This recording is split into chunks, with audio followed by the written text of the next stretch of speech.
Bonjour ma famille, où que vous soyez, que la paix vous soit donnée de la part de notre Dieu, l'Éternel Tout-Puissant, Créateur du ciel et de la terre, Jésus-Christ de Nazareth.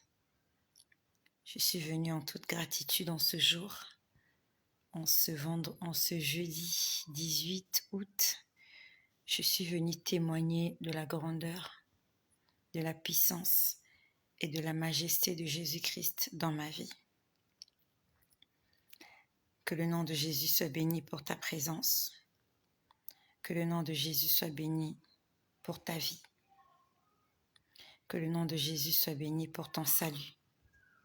Bonsoir, chers frères et chères sœurs.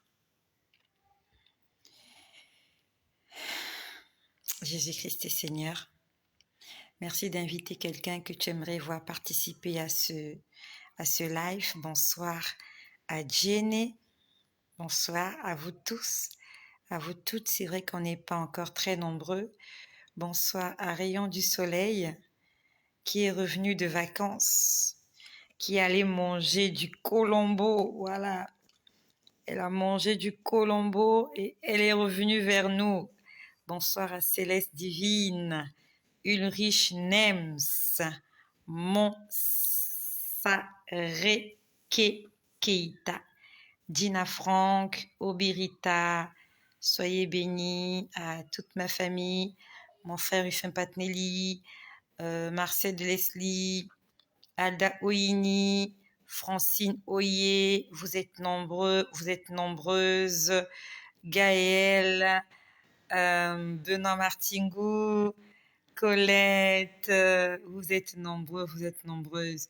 Merci ma famille, merci pour votre soutien multiforme. Jésus-Christ, Seigneur.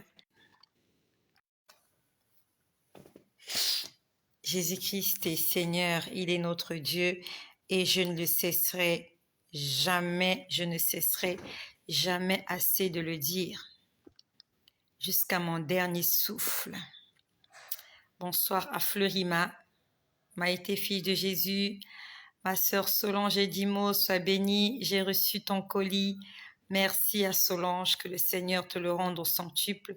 J'accuse bonne réception de ce que tu as envoyé pour la gloire de Jésus-Christ. Sois bénie ma sœur Inette Lélika, Etevise Toa, Jean Bintou Dembélé, soyez bénis. Amen, amen, amen et amen. Bonsoir à ma sœur Edith qui est là. Bonsoir. Que le Seigneur continue de vous bénir. Que le Seigneur continue de vous fortifier. Que le Seigneur continue de nous faire voir sa grâce et sa gloire. Bonsoir à Maméja Jeannette. Je suis venue t'exhorter. Je sais qu'il y a beaucoup de gens qui n'aiment pas entendre ça. Je suis venue t'exhorter à lire ta Bible. Beaucoup de gens n'aiment pas lire leur Bible. Ils aiment juste écouter les prédications à longueur de journée sur les réseaux sociaux. Ils aiment qu'on leur raconte des histoires, mais ils ne veulent pas être acteurs. Les gens veulent être spectateurs. Ils veulent voir, ils veulent entendre, mais ils ne veulent pas faire. Il faut que tu lises ta Bible. Il y a beaucoup de questions que tu te poses. La réponse se trouve dans la Bible. C'était avant-hier. Avant-hier dans la nuit, pendant que j'étais en train de prier, avant de dormir bien sûr. Bonsoir à Patti Ipemba. Bonsoir à Koul Aman. Bonsoir à Moza Kashuga. Gladys Manga, bonsoir. Soyez bénis. Je suis venue t'exhorter à lire ta Bible. Il y a beaucoup de questions que tu te poses. La solution se trouve dans la Bible. Si tu restes là à poser des questions à quelqu'un à longueur de journée, tous les jours, la personne peut te tromper. La personne peut te dire des bêtises. Il y a même des gens qui sont tellement rusés, tellement futés, qui peut même utiliser la Bible pour te tromper. Quelqu'un peut utiliser des passages bibliques pour te tromper. Et toi, tu vas croire que parce qu'il a lu ça dans la Bible, que c'est quelque chose qui est vrai. On doit nous-mêmes chercher. On doit nous-mêmes fouiller et demander à Dieu de nous aider. Aujourd'hui, il y a beaucoup de personnes qui sont devenues des pédophiles parce qu'on leur a dit que dans la Bible, il y a des pédophiles. Oui. Les gens qui sont devenus des homosexuels, des gays, parce qu'on leur a lu des passages bibliques qui leur ont fait croire que Dieu n'était pas contre l'homosexualité. Nous connaissons l'histoire avec Élie et l'enfant de la veuve. Comment l'enfant de cette femme-là était décédé? Non, pas la veuve. C'était pas la veuve. C'était la femme qui avait construit une chambre haute. C'est Élie. Non, c'est Élisée. C'est avec Élisée. C'est avec Élisée. Élisée avait prié pour un couple qui lui avait fait du bien, et ce couple-là avait aménagé un espace pour que Élisée, je crois que c'était entre Élie ou Élisée, que le Seigneur m'aide. Alors, un jour, on dit que l'enfant de cette femme-là, c'était le fils unique de cette femme-là. Cet enfant était mort. Il ne respirait plus. Cette femme-là a couru voir le prophète pour que le prophète vienne prier pour l'enfant. Et on dit que lorsque le prophète est venu, il s'est couché sur l'enfant. On a dit qu'il était bouche à bouche, nez à nez sur l'enfant.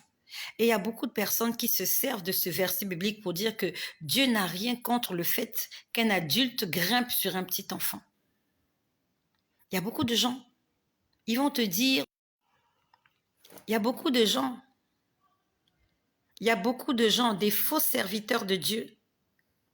Ils vont te dire, Dieu n'a rien contre l'homosexualité.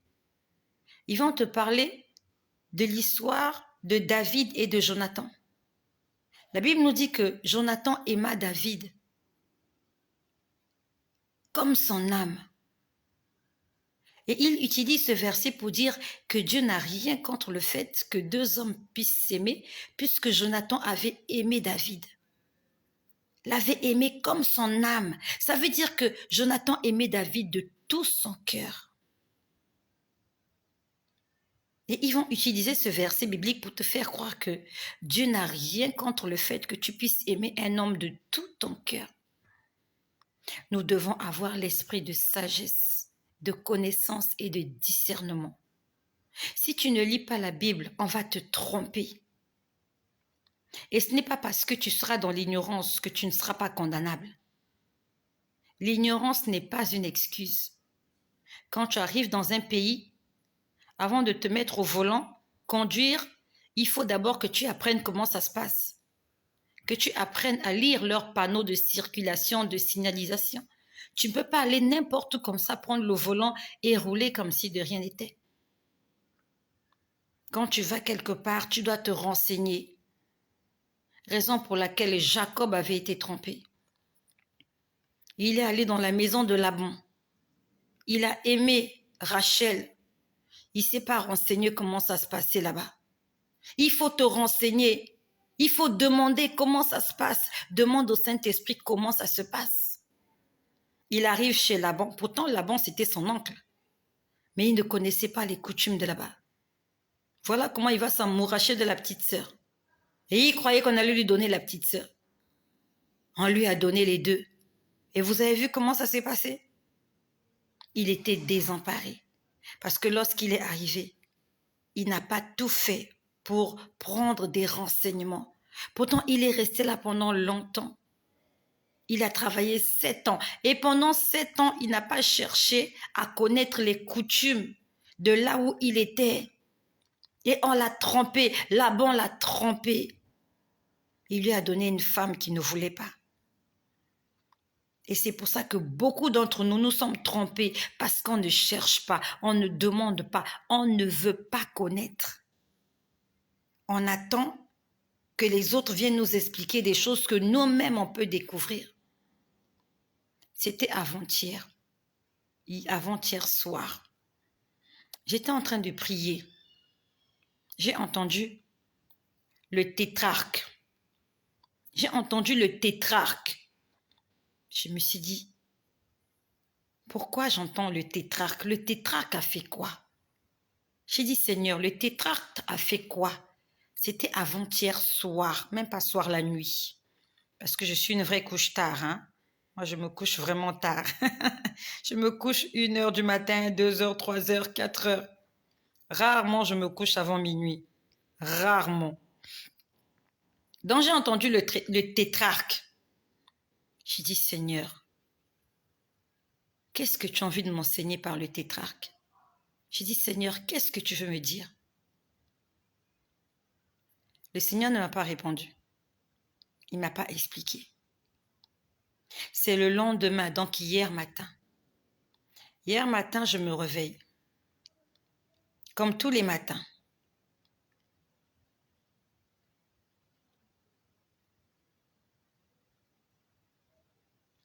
Hier matin, je me réveille. Comme tous les matins. Je prends ma Bible, je la lis. Quand je prends ma Bible, je lis ma Bible vraiment au ralenti. Je lis ma Bible petit à petit, je ne suis pas pressée. Donc hier matin, quand j'ouvre ma Bible, je commence à lire dans Luc chapitre 3. Je lis l'histoire de Jean-Baptiste. Jean-Baptiste qui prêchait dans le désert, les foules venaient à lui, ainsi de suite. Lorsque j'arrive au verset 19, nous sommes dans Luc chapitre 3. Ça fait des semaines que je suis en train de lire Luc chapitre 3. Ça fait des semaines que je suis là. Je lis un verset, le lendemain, je le relis, le soir, je le relis, jusqu'à ce que Dieu m'enseigne quelque chose. Donc hier, je suis en train de lire Luc chapitre 3 et j'arrive au verset 19. Il est écrit, mais Hérode le tétrarque, étant repris par Jean, au sujet d'Hérodias, femme de son frère, et pour toutes les mauvaises actions qu'il avait commises, ajouta encore à toutes les autres celle d'enfermer Jean dans la prison. Quand j'ai lu, j'ai compris pourquoi Dieu m'avait parlé la veille au soir. J'ai entendu le tétrarque. Dieu voulait m'envoyer un message qui a le tétrarque. C'était Hérode. Hérode, c'était l'empereur. C'est lui qui chapeautait, c'est lui qui gouvernait. Donc Hérode avait résolu de faire enfermer Jean-Baptiste parce que Jean-Baptiste le réprimandait au sujet de la relation qu'il avait avec Hérodias, qui était en fait la femme de son frère qu'il avait arrachée. Donc on va dire que Hérode, le tétrarque, voulait mettre Jean en prison parce que Jean lui prêchait la repentance et la sainteté. Quand Dieu m'a parlé la nuit, j'ai rien compris. Mais le lendemain, quand j'ai lu la Bible, j'ai compris. Il voulait me faire comprendre que le malin, le prince de ce monde, la Bible nous dit que le monde entier est sous le contrôle du malin. Et là, le malin, celui qui gouverne, c'est Satan.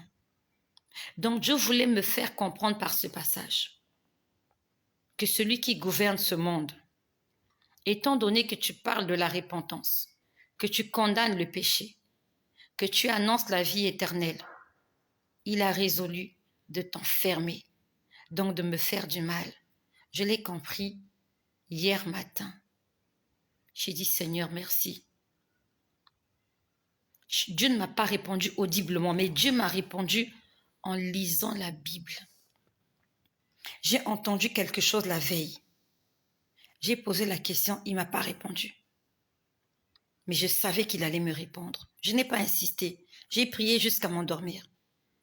Le matin, à mon réveil, je prends ma Bible, je lis Luc chapitre 3. Je lis au verset 19. On parle du tétrarque et ce que le tétrarque voulait faire à Jean-Baptiste. Jean-Baptiste était le prophète qui devait annoncer la venue de Jésus. Et en cette fin des temps, Dieu a suscité beaucoup de Jean-Baptiste qui sont là pour prêcher la bonne nouvelle, pour prêcher que Jésus-Christ revient bientôt. Non pas qu'il revient, il est déjà en route. Et le diable n'aime pas entendre cette prédication-là, parce qu'il sait que beaucoup seront sauvés. Et le diable fera tout pour enfermer. Et le diable, l'ennemi, fera tout pour tuer, égorger, détruire, décapiter tout cela qui annonce l'arrivée du Messie. Le Seigneur m'a envoyé un message. Quitte à moi de faire attention. Et je prie qu'il m'assiste, qu'il me conduise, parce qu'il m'a déjà averti. On ne parle pas forcément de prison physique. Ça peut être une prison spirituelle. Un problème qui va surgir de n'importe où et qui va vraiment venir casser ma foi. Quelque chose qui va venir me ôter la paix. Quelque chose qui va m'empêcher de faire ce que j'ai à faire. Lorsque Jean-Baptiste était en liberté, il prêchait dans le désert, il baptisait des gens, il annonçait la bonne nouvelle, il annonçait l'arrivée du Messie. Mais lorsqu'il était en prison, il ne pouvait plus rien faire. Quand tu es en prison, tu ne peux rien faire, à part prêcher aux prisonniers. Et encore, il faut qu'on te mette en contact avec d'autres prisonniers. Mais si on t'isole, tu es là 22 heures sur 24, en isolement, seul dans ta cellule, avec qui et à qui tu prêcheras l'évangile. Quand tu es en prison, combien de personnes tu vas convertir? Le Seigneur veut que je sois libre, que je sois en liberté, que je sois libre de faire mes mouvements. Le Seigneur veut que je n'ai pas de problème particulier pour que je continue à accomplir la mission qu'il m'a donnée. Mais il m'a déjà averti que Hérode est derrière moi et qu'il ne me laissera pas tranquille. Et Hérode a maintenu cette position-là jusqu'à faire décapiter Jean-Baptiste. Et il n'abandonnera pas. Que le Seigneur nous donne la sagesse, que le Seigneur nous donne l'intelligence, que le Seigneur continue de nous avertir. Nous en avons besoin. Si Jean-Baptiste était averti, il y a des choses qu'il n'allait pas faire. Et même s'il allait le faire, il allait le faire avec beaucoup de sagesse, avec beaucoup d'intelligence. C'était un prophète, mais quelque part, il lui manquait quelque chose. Je ne suis pas très sûre que Dieu avait réservé une telle fin à Jean-Baptiste. Je ne suis pas sûre. On avait prophétisé qu'il devait venir pour annoncer l'arrivée du Messie. Mais on n'avait pas parlé de comment il allait mourir. Pourtant, Dieu avertit toujours. Dieu ne fait rien sans avoir averti ses serviteurs, les prophètes. Mais comment ce prophète n'était pas au courant qu'il allait finir décapité dans une cellule parce qu'il aurait prêché la repentance à un homme qui vivait dans le péché. Que le Seigneur m'assiste et que le Seigneur t'assiste. Que le Seigneur, notre bon berger, nous conduise vers les verts pâturages, là où nous ne manquerons jamais de quoi manger. Que le Dieu Tout-Puissant, l'Éternel des armées, veille sur chacun d'entre nous. J'aimerais envoyer un message à un homme. Je m'adresse à un homme. J'ai vu un homme. Tu vas faire un accident dans ta salle de bain. Je t'ai vu que pendant que tu te lavais dans ta salle de bain, je ne sais pas si c'est ta salle de bain, mais je t'ai vu te laver quelque part. Il y avait de l'eau qui coulait. C'est comme ça ressemble à... Vous voyez quand on va à la piscine, là, quand on va à la piscine, il faut se laver avant de plonger dans la piscine. Je ne sais pas comment on appelle ces genres de robinets, là, en haut, là, comment on appelle ça, ces pompes, là. Comment est-ce qu'on appelle ça? Je ne connais pas honnêtement. Mais quand tu vas à la piscine, avant d'entrer dans la piscine, tu dois d'abord te mouiller quelque part. Il y a des vestiaires, là, des toilettes, là, je sais pas moi. Il y a un endroit là où on se lave là avant d'entrer dans la piscine. Donc, j'ai vu un homme. Alors, je ne sais pas si ça va se passer à la piscine parce que je t'ai vu te laver, tu te mouillais, tu étais en culotte. Tu étais en culotte sombre. Tu étais en culotte sombre. Alors, je ne sais pas si tu étais à la piscine ou si tu étais chez toi. Ça m'étonnerait que tu sois chez toi parce que lorsqu'on est à la maison, honnêtement, on ne se lave pas en culotte. On se lave en culotte quand on est dans un endroit public. Donc, je suis sûre que ça va se passer à la piscine. Je suis sûre, ça c'est personnellement que je suis en train de parler comme ça. Parce que je t'ai vu te mouiller, tu as porté une culotte, tu es torse nu, tu es nu-pied. Et pendant que tu te lavais, j'ai vu que tu es tombé. En fait, il y a un esprit qui est venu te pousser. Tu as glissé, tu es tombé. La tête la première sur les carreaux. Et tu es vraiment tombé. Non seulement tu es tombé, en fait, ils t'ont déjà eu. Pendant que je parle, tu n'es qu'une épave qui se promène. Ton esprit est déjà enfermé quelque part. Parce que lorsque je t'ai vu, tu n'as plus de vie en toi. Tu es comme une poupée. Tu es comme une poupée. Tu es comme une Barbie. Comment on appelle la Barbie? La Ken. Tu es comme Ken. Barbie Ken. Tu n'es plus un être humain. Tu es un robot. Ils ont déjà pris ton esprit. Donc là où tu te promènes, tu n'es qu'une épave. Et il suffit juste d'un coup de vent pour que ta vie s'arrête. Mais ce n'est pas Dieu qui a décidé ainsi. Dieu ne veut pas que tu termines ainsi. Tu es jeune. Tu n'as même pas 50 ans. Et c'est une femme qui a fait ça. Tu es sorti avec une femme. C'est une femme qui a fait ça. Elle a mené ton nom quelque part. Elle t'a sacrifié. Parce que tu ne veux pas vivre dans la chasteté. Parce que tu ne crains pas l'Éternel. Et ils vont t'envoyer un esprit pendant que tu seras en train de te laver. Tu vas porter ce jour-là une culotte noire. Je n'ai pas vu la piscine, mais ça ressemble à lorsqu'on se lave à la piscine. C'est de l'eau qui coule en haut comme ça. Tu seras là en train de te mouiller. Il y a une force, c'est un esprit impur qui viendra te pousser. Tu vas glisser, tu vas tomber. On appellera ça accident domestique, c'est ça? Ah, il est tombé sous la douche. On t'a sacrifié. Là où tu es, tu n'es même plus là en fait. Ils ont déjà bu ton sang. Et le compte à rebours a commencé. Le nom de cette femme, Martine, Nadine, Martine,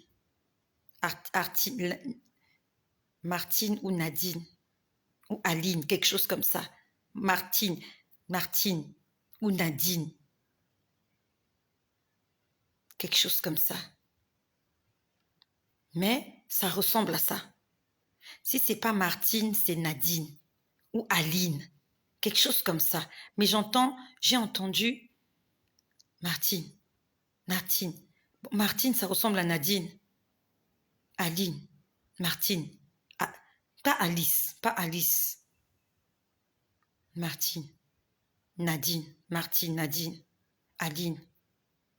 Ça ressemble à ça. Something like that. Martine, Nadine, Aline. personne ne pensera que c'est un sacrifice humain. C'est une femme qui va faire ça. Elle t'a déjà vendu aux enchères. Parce que tu as pris du plaisir à descendre ta culotte devant elle et à grimper sur elle, alors qu'elle n'est pas ta femme. Si tu es là, tu m'écoutes. Peut-être que c'est pas toi, peut-être que c'est ton mari. Si le Seigneur a révélé, ça veut dire que c'est en rapport avec quelqu'un qui vient par ici. Dieu ne nous donnera pas des prophéties, des gens qui sont en Chine, au fin fond de la Chine, qui ne nous connaissent pas, à moins qu'ils nous disent ces choses et qu'on prie pour eux. Mais si Dieu donne des noms avec précision, merci de mettre des cœurs parce que le serpent est dans le jardin d'Éden. Je suis là pour parler de la part de Jésus-Christ et je le ferai tous les jours. Si Dieu a parlé, ça veut dire que dans le monde des ténèbres, l'histoire a déjà été arrêtée. Ils ont déjà planifié leur histoire. Ils ont déjà planifié ça. Peut-être qu'il ne s'agit pas de toi. C'est peut-être ton frère. C'est peut-être ton fils. C'est peut-être ton mari qui sort avec une femme. Et cette femme-là va le sacrifier. Au lieu de le condamner, de l'insulter, de le jalouser, tu vas prier pour ton mari. On va prier pour cette personne-là. Connaître son nom, ce n'est pas important. Mais on connaît le nom de la dame et on connaît les motivations de la femme. Prie pour ton mari. Et si ce n'est pas ton mari, ça veut dire que c'est quelqu'un qui est là. Il s'agit de toi. La femme s'appelle entre Martine ou Nadine. Alors, quand est-ce que vous vous êtes connus? J'en sais rien du tout. Moi, je ne dis que ce que je vois. Peut-être que tu te rappelles même plus d'elle. Tu as tellement de conquêtes, tu as tellement de copines, tu as tellement de femmes. Et peut-être qu'elle a menti, peut-être qu'elle t'a menti, elle t'a donné un faux nom. Mais moi, le nom qu'on m'a donné, c'est ce que j'ai dit. Elle t'a vendu. Elle est dans des virgules pas possibles. Toi, tu as fait attention à l'apparence. Tu as vu sa beauté. Tu ne sais pas que c'est une sorcière. Il y a beaucoup d'hommes comme ça. Vous avez déjà couché avec des revenantes. Il y a beaucoup de gens comme ça qui ont déjà couché avec des fantômes. Parce qu'ils tirent sur tout ce qui bouge. Tu as passé la nuit avec une sorcière. Tu as passé la nuit avec une sataniste, avec un démon. Et tu ne savais même pas. Et ce jour-là, elle t'a sacrifié. Parce qu'il t'a manqué la crainte de l'Éternel. Que le Seigneur ait pitié.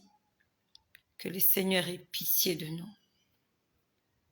Si tu es là, si c'est de toi qu'il s'agit, confesse-toi.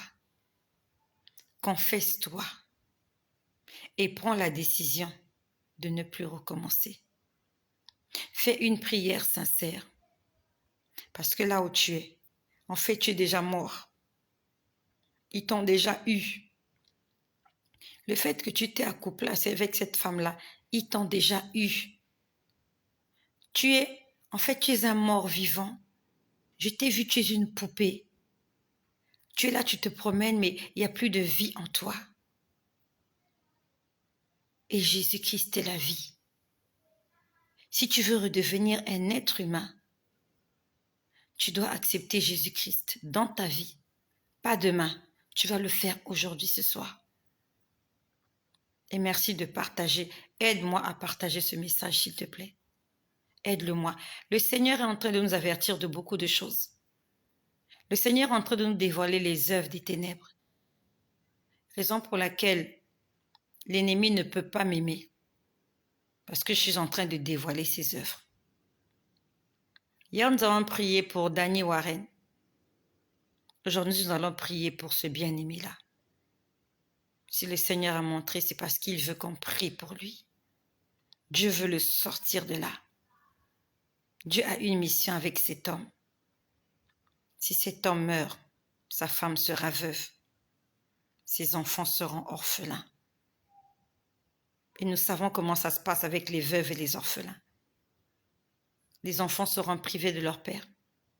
Qui payera le loyer? Qui va payer les factures? Les filles vont se retrouver dans la rue.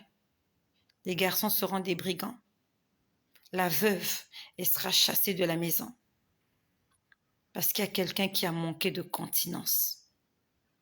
Parce que nous avons du mal à contrôler ce que nous avons entre les jambes. Ce que nous avons entre les jambes, c'est ça qui nous dirige aujourd'hui. Les gens n'ont plus de cervelle.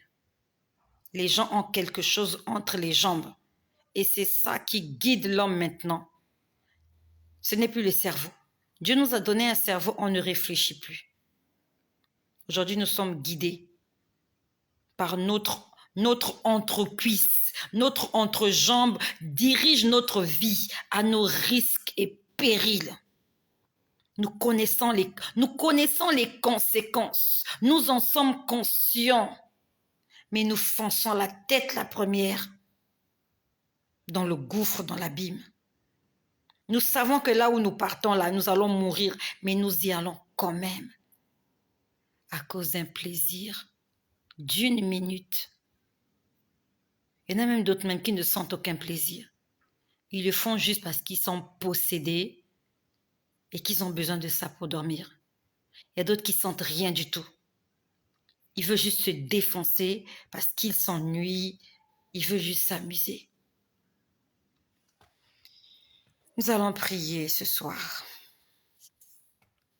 Hérode le tétrarque, il s'est levé. Il veut mettre plusieurs en prison parce qu'il n'a pas envie d'entendre parler de la repentance. Il n'a pas envie d'entendre parler de la vie éternelle. Il n'a pas envie d'entendre parler du Messie. Et il nous empêchera de parler du Messie. Hérode s'est levé. Il est prêt à décapiter. Le diable s'est levé et ça fait des siècles, ça fait des millénaires qu'il s'est levé comme ça. Et il ne se fatigue pas. Et il ne se fatiguera pas. Jusqu'à ce qu'il soit enfermé et jeté dans les temps de feu, il va continuer à s'aimer le désordre dans ce monde. Mais toi et moi, nous avons reçu le pouvoir d'écraser la tête du serpent. Et nous allons écraser sa tête ce soir par la puissance du nom de Jésus. Et pendant que je parle, il y a un esprit qui est juste en face de moi qui est très en colère. Il est très en colère. Je peux le voir avec mes yeux spirituels. Il est en face de moi. L'apparence d'un homme revêtu d'un costume noir. Il est ténébreux. Il est très en colère. Mais je suis venue dire gloire à Jésus. Parce que celui qui est en moi, celui qui m'a donné cette mission, est plus fort que cette entité que je vois en face de moi qui est en colère. Je me fiche de sa colère. Moi, j'ai peur de celui qui peut tuer l'âme. Je n'ai pas peur de celui qui peut tuer le corps. J'ai peur de celui qui peut jeter l'âme dans les temps de feu. Satan ne peut pas me jeter dans les temps de feu. Et je n'ai pas peur de lui. Je n'ai pas peur du diable. Je n'ai pas peur des sorciers. Je n'ai pas peur des démons. Je ne suis pas venue m'amuser ici. Ce que je fais, c'est au risque, ça m'est risque et péril, et au risque et péril de ma famille. Mais je fais confiance à l'Éternel des armées, le Dieu Tout-Puissant, l'Alpha et l'Oméga, Jésus-Christ qui m'a demandé de le faire. Et s'il m'a demandé de le faire, c'est puisqu'il a mis autour de moi des garde-fous. Si Dieu ne t'a pas encore envoyé, ne t'aventure pas. Tu dois être sûr que tu bâtis avec l'Éternel. Tu dois être sûr que tu veilles avec l'Éternel, sinon tu le fais en vain. Associe Dieu dans tout ce que tu fais. Je n'ai pas peur de toi, esprit impur. Tu ne me feras rien du tout. Ni aujourd'hui, ni demain. Depuis le ventre de ma mère, tu n'as pas pu me tuer. Tu crois que c'est aujourd'hui que tu vas me tuer? Si tu avais le pouvoir de me tuer, tu allais me tuer depuis longtemps. Depuis le ventre de ma mère, tu allais me tuer. Depuis le 23 août 1978, tu n'as pas pu mettre la main sur moi. C'est aujourd'hui, 18 août 2022, que toi, tu vas me tuer. Oh, oh, quand je traînais en boîte de nuit, tu n'as même pas pu me tuer. Quand je traînais dans les hôtels, tu n'as même pas pu mettre la main sur moi. Et c'est maintenant, aujourd'hui, je suis remplie du Saint-Esprit. Je lis ma Bible matin, midi, soir. Je prie, je jeûne et tu crois que tu vas me tuer, menteur Satan. Menteur Satan. Il est le roi des rois, le Seigneur des seigneurs. Son nom c'est Jésus, Jésus, Jésus, Jésus. Oh, oh, oh, oh. Il est le roi. Il est là debout, il me regarde. Moi, je prêche l'évangile. Mon ami, réponds-toi. Donne ta vie à Jésus. Le diable existe. Les démons existent. La mort existe.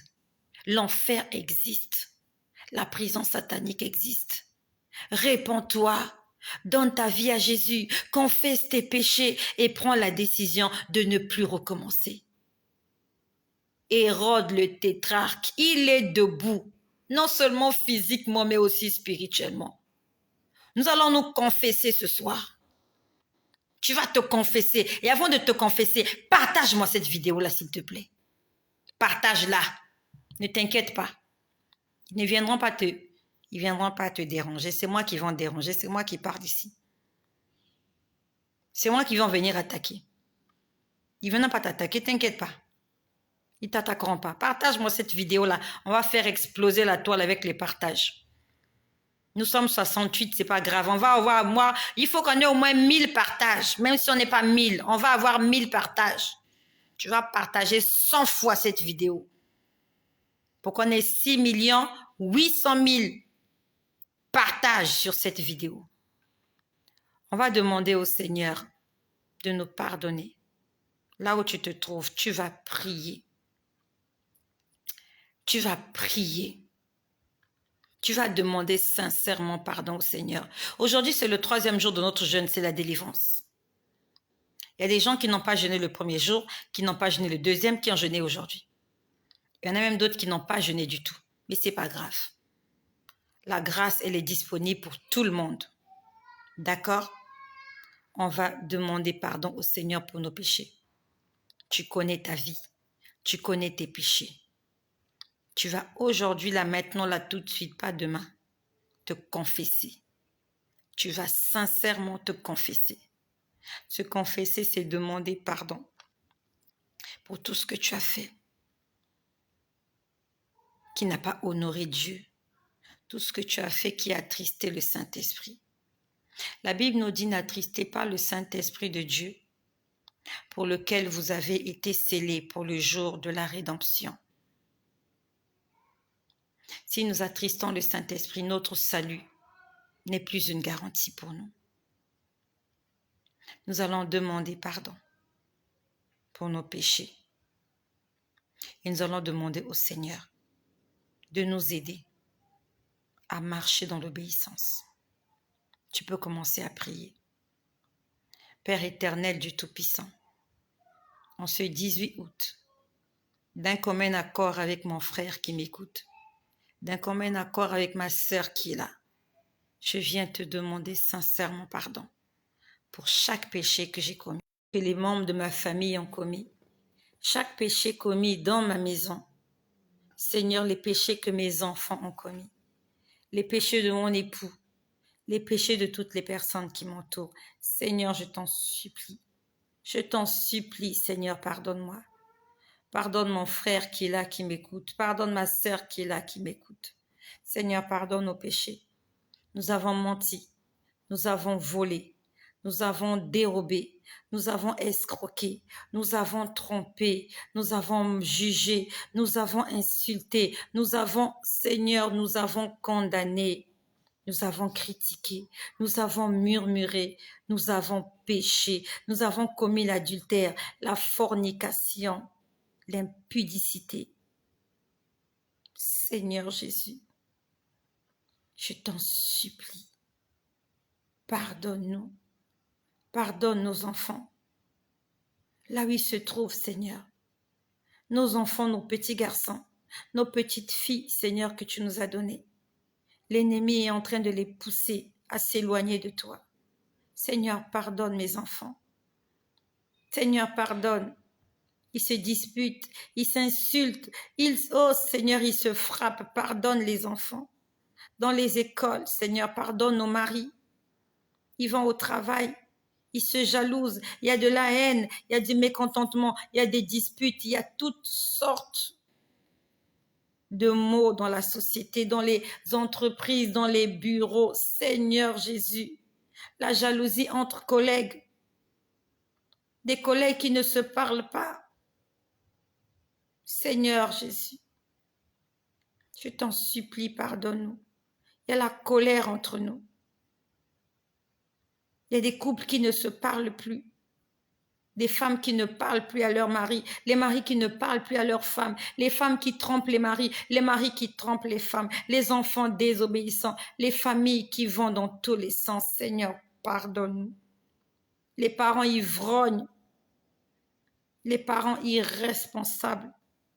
Seigneur, Seigneur, pardonne-nous, t'en suppliant. Au nom de Jésus, je te demande pardon pour le monde entier. Je te prie pour le salut de tous les hommes, où qu'ils soient, en Afrique, en Europe, en Asie, en Amérique, dans les îles, partout. Seigneur, pardonne-nous. Au nom de Jésus. Amen. La prière que nous avons faite, ça correspond à la prière de notre premier jour de jeûne et de prière, la repentance. Nous allons passer au deuxième jour. Le deuxième jour, hier, on a demandé l'onction du Saint-Esprit. On a demandé d'être rempli du Saint-Esprit. C'est ce que nous allons faire maintenant. Tu vas demander au Saint-Esprit de te remplir. Que l'huile coule de ta tête jusqu'à la plante de tes pieds, comme sur la tête d'Aaron, en tant que sacrificateur pour le royaume des cieux. Nous allons invoquer la présence, la puissance du Saint-Esprit dans nos vies, dans notre corps, dans nos maisons, dans nos entreprises, dans la vie de nos enfants, dans la vie de nos maris, dans la vie de nos épouses. Tu vas le demander pour toutes les personnes que tu connais. Au nom de Jésus, invoquons le Saint-Esprit.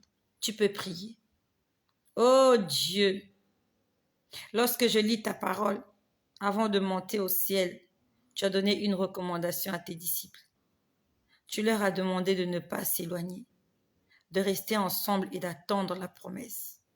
Tu as dit à tes disciples qu'il est avantageux pour eux que tu t'en ailles, afin que le Saint-Esprit descende et les conduise dans toute la vérité. Tu as dit qu'il vous annoncera toutes choses. Il vous consolera, il vous conseillera, il sera votre guide. L'esprit de sagesse et de connaissance, l'esprit de vérité que le monde ne peut recevoir parce qu'il ne l'a pas connu.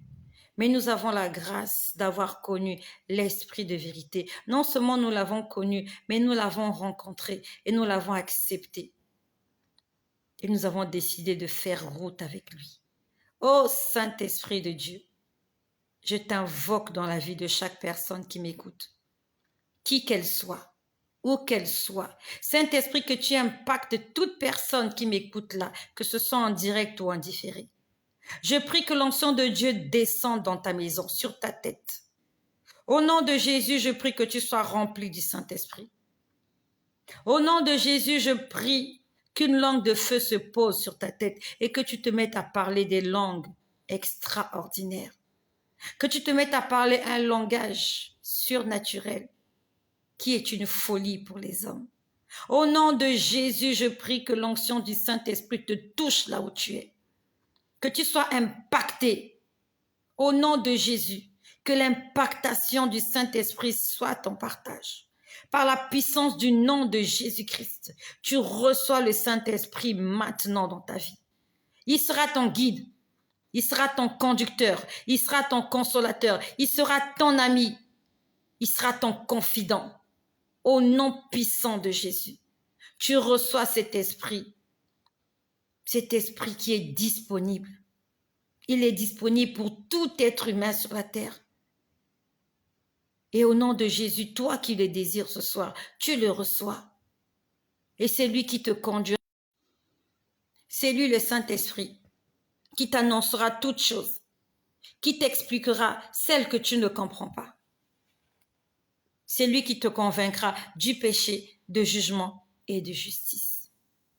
Au nom de Jésus, reçois le Saint-Esprit. Sois rempli de la tête jusqu'à la plante des pieds. Sois rempli du Saint-Esprit. Au nom de Jésus. Ça, c'était pour le 2e jour. Nous entrons dans notre 3e jour, dans le vif du sujet. Nous allons prier pour la délivrance. Que Dieu te délivre. Que Dieu te sorte de la situation compliquée que tu es en train de traverser. Que là où il t'a enfermé, dans la prison de Hérode, le tétrarque, tu vas sortir aujourd'hui. Tu ne seras pas décapité comme Jean-Baptiste, mais tu sortiras de la prison vainqueur. Tu sors du chômage ce soir. Tu sors de cette maladie ce soir. Tu sors du célibat. Tu sors du blocage. Tu sors de la limitation. Tu sors de l'angoisse, de la tristesse, de la dépression. Tu sors de toutes ces choses qui t'empêchent de témoigner la gloire de Dieu dans ta vie. Et par la même occasion, tu vas demander aussi la délivrance de ton mari. Et si tu es mari, tu demandes la délivrance de ton épouse. Et si tu es parent, tu demandes la délivrance de tes enfants. Et si tu es enfant, tu demandes la délivrance de tes parents. Au nom de Jésus, nous allons prier pour la délivrance. Nous allons déclarer que nous sommes libres aujourd'hui. Non seulement nous, avec nos familles, avec nos maisons, avec nos quartiers, avec les membres de notre famille, paternelle, maternelle, belle famille, c'est comme tu veux, tes collègues du travail. Tu vas déclarer la liberté ce soir au nom de Jésus. Et surtout, n'oublions pas cet homme dont le Seigneur nous a parlé, qui va peut-être mourir si on ne prie pas pour lui. Au nom de Jésus-Christ, nous déclarons la délivrance. Prie le Seigneur. Seigneur, ce soir, par la puissance du nom de Jésus, je viens déclarer la liberté de toutes les personnes qui me suivent. Partout là où ils ont été enchaînés, que les liens tombent ce soir, que les chaînes soient brisées ce soir, par la puissance du Saint-Esprit. Seigneur, dans ta parole, il est écrit que l'onction brise le joug. L'onction brise le joug. Que l'onction du Saint-Esprit qui est sur nous puisse briser toute forme de joug, toute forme de limitation, toute forme de croix qui nous ralentit, qui nous attire vers le bas. Au nom de Jésus, nous sommes délivrés. Au nom de Jésus, nous sommes libérés. Au nom de Jésus, nous sommes restaurés. Au nom de Jésus, nous sortons du tombeau. Au nom de Jésus, nous sortons de la prison. Nous sortons de la fosse. Nous sortons du gouffre. Nous sortons des eaux. Là où ils nous ont emprisonnés, nous sortons ce soir par la puissance de l'Esprit qui a ressuscité Jésus-Christ d'entre les morts. C'est ce même Esprit qui nous ressuscite ce soir. Nous sortons du séjour des morts. Nous sortons des sépulcres. Parce que tu as mis en nous la vie. Et nous acceptons la vie que tu nous offres. Nous t'acceptons, Seigneur, comme sauveur, comme maître dans nos vies, dans notre existence. Et nous voulons être libres parce que toi, tu es venu libérer les captifs.